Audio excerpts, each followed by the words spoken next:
Hello friends, എല്ലാവർക്കും നമസ്കാരം. ഇന്ന് നമ്മൾ നോക്കാൻ പോകുന്നത് ഇന്ത്യൻ ഭൂമിശാസ്ത്രത്തിലെ ഏറ്റവും പ്രധാനപ്പെട്ട ഒരു ടോപ്പിക്കായിട്ടുള്ള തീര സമതലങ്ങളെക്കുറിച്ചാണ് നോക്കാൻ പോകുന്നത്. ഇന്ത്യയുടെ തീരപ്രദേശം വ്യാപിച്ചിരിക്കുന്നത് ഗുജറാത്തിലെ റാൻ ഓഫ് കച്ച് മുതൽ ബംഗാളിലെ ഗംഗ ബ്രഹ്മപുത്ര ഡെൽറ്റ പ്രദേശം അഥവാ സുന്ദർബൻസ് ഡെൽറ്റ വരെയാണ്. സ്ഥാനത്തിൻ്റെയും സജീവമായ ഭൂരൂപീകരണ പ്രക്രിയയുടെയും അടിസ്ഥാനത്തിൽ തീരപ്രദേശങ്ങളെ പ്രധാനമായിട്ടും രണ്ടായിട്ട് തരംതിരിച്ചിരിക്കുന്നു. ഒന്ന്, പശ്ചിമ തീര സമതലം. രണ്ട്, പൂർവ തീര സമതലം. താഴ്ന്നുപോയ സമതലങ്ങൾക്ക് ഉദാഹരണമാണ് പശ്ചിമ തീര സമതലം. പശ്ചിമ തീരത്ത് സ്ഥിതി ചെയ്യുന്ന ഇന്ത്യയുടെ പ്രധാനപ്പെട്ട ഭൂപ്രദേശത്തിൻ്റെ ഭാഗമായിരുന്നതും കടലിൽ താഴ്ന്നുപോയി എന്ന് വിശ്വസിക്കുകയും ചെയ്യുന്ന പ്രദേശമാണ് ദ്വാരക പട്ടണം. സമതലങ്ങൾ താഴ്ന്നു പോകാൻ പ്രക്രിയയുടെ ഫലമായിട്ട് പശ്ചിമ തീരത്ത് പ്രകൃതിദത്ത തുറമുഖങ്ങളും ഹാർബറുകളും വികസിപ്പിക്കുന്നതിന് അനുയോജ്യമായിട്ടുള്ള സാഹചര്യങ്ങൾ സൃഷ്ടിക്കപ്പെട്ടു. പശ്ചിമ തീരത്ത് സ്ഥിതി ചെയ്യുന്ന പ്രധാനപ്പെട്ട തുറമുഖമാണ് കാണ്ഡല, മസഗോൺ, ജവഹർലാൽ തുറമുഖം, നവശേവ, മർമഗോവ, മംഗളൂരു, കൊച്ചി തുറമുഖങ്ങൾ ഒക്കെ. പശ്ചിമ തീരം വ്യാപിച്ചിരിക്കുന്നത് വടക്ക് ഗുജറാത്ത് മുതൽ തെക്ക് കേരള തീരം വരെയാണ്. പശ്ചിമ തീരത്തിൻ്റെ പ്രധാനപ്പെട്ട ഉപവിഭാഗങ്ങൾ നോക്കിയാൽ കച്ച് കത്തിയവാർ തീരം അഥവാ ഗുജറാത്ത് തീരം, കൊങ്കൺ തീരം, മഹാരാഷ്ട്ര തീരം, ഗോവ തീരം കർണാടകത്തിലും മലബാർ തീരം കേരളത്തിലുമായിട്ട് വ്യാപിച്ചിരിക്കുന്നു. പശ്ചിമ തീര സമതലങ്ങളുടെ മധ്യഭാഗം താരതമ്യേന ഇടുങ്ങിയവയും തെക്കും വടക്കും ഭാഗങ്ങൾ വിസ്തൃതി കൂടി വരുന്നവയുമാണ്. തീര സമതലങ്ങളിലൂടെ ഒഴുകുന്ന നദികൾ ഡെൽറ്റകൾ സൃഷ്ടിക്കുന്നില്ല. മലബാർ തീരത്തെ കായലുകൾ കൊണ്ടുള്ള പ്രധാനപ്പെട്ട ഉപയോഗങ്ങൾ നോക്കിയാൽ ഉൾനാടൻ ജലാഗതത്തിന് ഉപയോഗിക്കുന്നു, മത്സ്യബന്ധനത്തിന് ഉപയോഗിക്കുന്നു, വിനോദസഞ്ചാരത്തിനും ഉപയോഗിക്കുന്നു.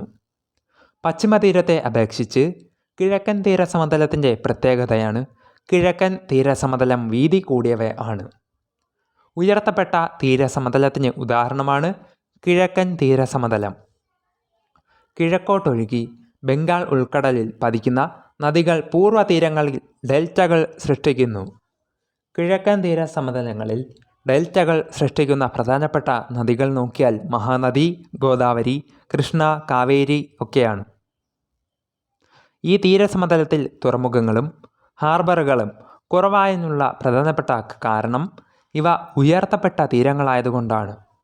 നല്ല ഹാർബറുകളും തുറമുഖങ്ങളും ഈ പ്രദേശങ്ങളിൽ നിർമ്മിക്കാൻ സാധിക്കാത്തതിന് കാരണം വൻകരത്തട്ട് 500 മീറ്റർ വരെ കടലിലേക്ക് വ്യാപിച്ചു കിടക്കുന്നതിനാലാണ്.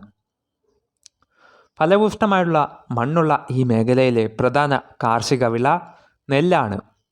തീരപ്രദേശങ്ങളിലെ ജനങ്ങളുടെ പ്രധാന തൊഴിൽ മത്സ്യബന്ധനം.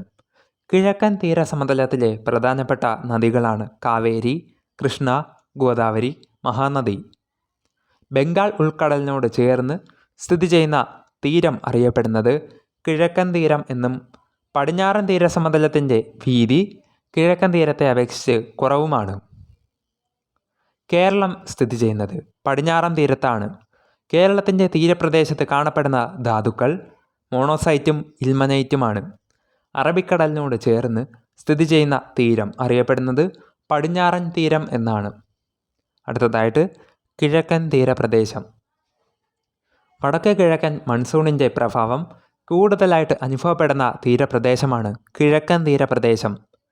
വടക്ക് ഗംഗാ ഡെൽറ്റ പ്രദേശം മുതൽ തെക്ക് കന്യാകുമാരി വരെ വ്യാപിച്ചിരിക്കുന്ന തീരപ്രദേശമാണ് കിഴക്കൻ തീരപ്രദേശം.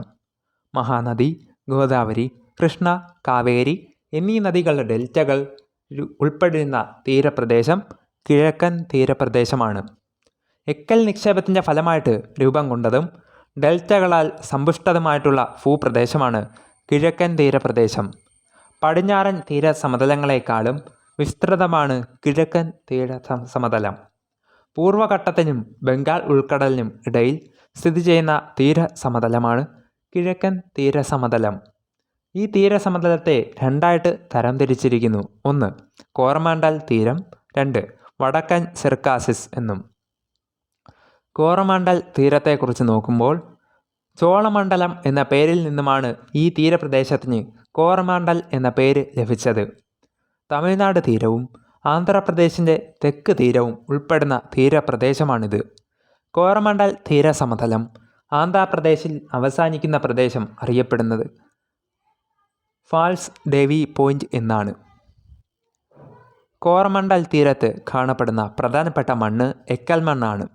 കൃഷ്ണ, കാവേരി നദികളുടെ തെക്കുള്ള ഇന്ത്യയുടെ കിഴക്കൻ തീരസമതലം അറിയപ്പെടുന്നത് കോറമണ്ടൽ തീരം എന്നാണ്.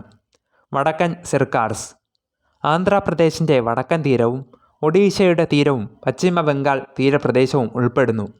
ഒഡീഷയുടെ തീരപ്രദേശം അറിയപ്പെടുന്നത് ഉത്കൽ സമതലം എന്നാണ്. കിഴക്കൻ തീരസമതലത്തിൽ സ്ഥിതി ചെയ്യുന്ന ഏറ്റവും വലിയ തടാകമാണ് ചിൽക്ക തടാകം.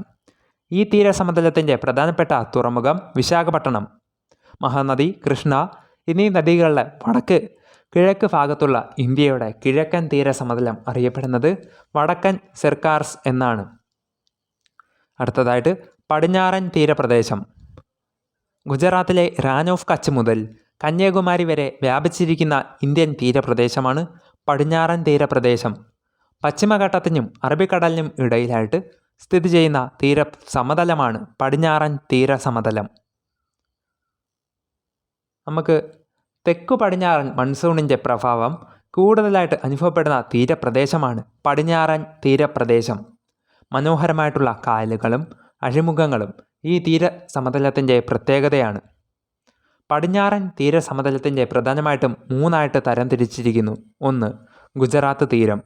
ഗുജറാത്തിൻ്റെ തീരപ്രദേശത്താണ് ഗുജറാത്ത് തീരം. ഗൾഫ് ഓഫ് കച്ചിനും ഗൾഫ് ഓഫ് കാമ്പാട്ടിനും ഇടയിൽ സ്ഥിതി ചെയ്യുന്നു. ഗുജറാത്തിൻ്റെ വടക്ക് പടിഞ്ഞാറ് ഭാഗത്തു നിന്നും സ്ഥിതി ചെയ്യുന്ന ലവണത്വമുള്ള ചതുപ്പ് നിലയങ്ങളാണ് റാൻ ഓഫ് കച്ച്. അടുത്തതായിട്ട് കൊങ്കൺ തീരം. മഹാരാഷ്ട്ര, ഗോവ, കർണാടകത്തിൻ്റെ വടക്കൻ തീരപ്രദേശം ഉൾപ്പെടുന്നു. ഇന്ത്യയിലെ ഏറ്റവും വലിയ പോർട്ടായിട്ടുള്ള മുംബൈ പോർട്ട് സ്ഥിതി ചെയ്യുന്നത് കൊങ്കൺ തീരത്താണ്. അടുത്തതായിട്ട് മലബാർ തീരം. കർണാടകത്തിൻ്റെ തെക്കൻ തീരവും കേരള തീരപ്രദേശവും ഉൾപ്പെടുന്നു. പടിഞ്ഞാറൻ തീരപ്രദേശത്തിൻ്റെ തെക്ക് ഭാഗം അറിയപ്പെടുന്നത് മലബാർ തീരം എന്നാണ്. ലഗൂണുകൾ കാണപ്പെടുന്ന തീരപ്രദേശമാണ് മലബാർ തീരം. വടക്കൻ മലബാർ തീരം അറിയപ്പെടുന്നത് കർണാടക തീരം എന്നാണ്. പടിഞ്ഞാറൻ തീരസമതലവും കിഴക്കൻ തീരസമതലവും തമ്മിലുള്ള പ്രധാനപ്പെട്ട വ്യത്യാസങ്ങൾ നോക്കാം. പടിഞ്ഞാറൻ തീരസമതലം അറബിക്കടലിനും പശ്ചിമഘട്ടത്തിനും ഇടയിലാണെങ്കിൽ കിഴക്കൻ ബംഗാൾ ഉൾക്കടലിനും പൂർവ്വഘട്ടത്തിനും ഇടയിലായിട്ട് സ്ഥിതി ചെയ്യുന്നു. പടിഞ്ഞാറൻ റാൻ ഓഫ് കച്ച് മുതൽ കന്യാകുമാരി വരെ വ്യാപിച്ചിരിക്കുന്നു. കിഴക്കൻ സുന്ദരവന പ്രദേശം മുതൽ കന്യാകുമാരി വരെ വ്യാപിച്ചിരിക്കുന്നു. പടിഞ്ഞാറൻ തീരസമതലം കായലുകളും അഴിമുഖങ്ങളും കാണപ്പെടുന്നു. കിഴക്കൻ ഡെൽറ്റ രൂപീകരണം നടക്കുന്നു.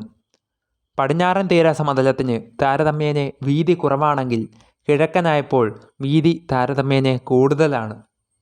പടിഞ്ഞാറൻ തീരസമതലം, ഗുജറാത്ത് തീരസമതലം, കൊങ്കൺ തീരസമതലം, മലബാർ തീരസമതലം എന്നിങ്ങനെ തരംതിരിക്കാം. കിഴക്കൻ തീരസമതലത്തെ കോറമണ്ടൽ തീരസമതലം, വടക്കൻ സിർക്കാർസ് തീരസമതലം എന്നിങ്ങനെ തരംതിരിക്കാം. സോ ഫ്രണ്ട്സ്, ഇതോടുകൂടി ഇവിടെ പ്രധാനപ്പെട്ട തീരസമതലങ്ങളായിട്ടുള്ള പടിഞ്ഞാറൻ തീരസമതലം, കിഴക്കൻ തീരസമതലം എന്ന ഈ ഒരു ടോപ്പിക് ഇതോടുകൂടി പൂർണ്ണമാകുന്നു.